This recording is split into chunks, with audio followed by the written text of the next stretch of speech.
नमस्कार बच्चों, आज हम बात करेंगे दोलन यानी सरल आवर्त गति के बारे में। तो पहले सरल आवर्त गति के बारे में जान लेते हैं। जब कोई वस्तु अपनी साम्य स्थिति के दोनों ओर एक सरल रेखा में गति करती है कि उस पर कार्यरत बल वस्तु के विस्थापन के अनुक्रमानुपाती हो तथा सदैव साम्य स्थिति की ओर दिष्ट हो, तब वस्तु की यह गति सरल आवर्त गति कहलाती है। एग्जाम्पल में ले लेते हैं सरल लोलक के दोलक की गति, या कह सकते हैं स्प्रिंग से लटके पिंड की गति। यदि सरल आवर्त गति करती वस्तु का किसी क्षण विस्थापन y है तथा उस पर कार्यरत बल F हो, तब F is proportional minus y। अब बात करते हैं सरल आवर्त गति संबंधी परिभाषा। कुछ परिभाषाएं हैं, जैसे आयाम, एम्पलीट्यूड।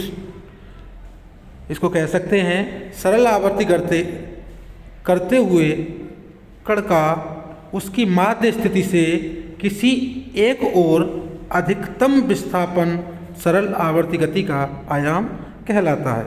इसे अल्फा से प्रदर्शित करते हैं। अब बात करते हैं आवर्तकाल। इसको कहते हैं पीरियोडिक टाइम। ये क्या है? यह है सरल आवर्ती गति करते हुए किसी कण द्वारा एक दोलन पूर्ण करने में लिया गया समय आवर्तकाल कहलाता है। इसे कैपिटल T से प्रदर्शित करते हैं। यदि कण का कोणीय वेग ओमेगा है तो कण द्वारा 2 पाई कोण से घूमने में लगा समय 2 पाई बाई ओमेगा होगा। यदि बात करें आवर्तकाल की तो आवर्तकाल यानी T बराबर 2 पाई बाई ओमेगा होगा। अब बात करते हैं फ्रीक्वेंसी। ये फ्रीक्वेंसी क्या होती है?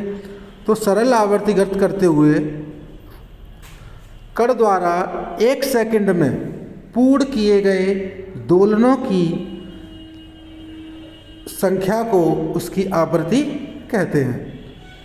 अब बात की जाए, आवृत्ति जो है वो आवर्तकाल के व्युत्क्रम के बराबर होती है। इसे स्मॉल n से प्रदर्शित करते हैं। अब आवर्तकाल के जस्ट व्युत्क्रम के बराबर है, तो यानी 1/t, और इसको प्रदर्शित किया है n से, तो n बराबर 1/t, या हम इसको कह सकते हैं n बराबर ओमेगा अपॉन 2 पाई। थैंक्स।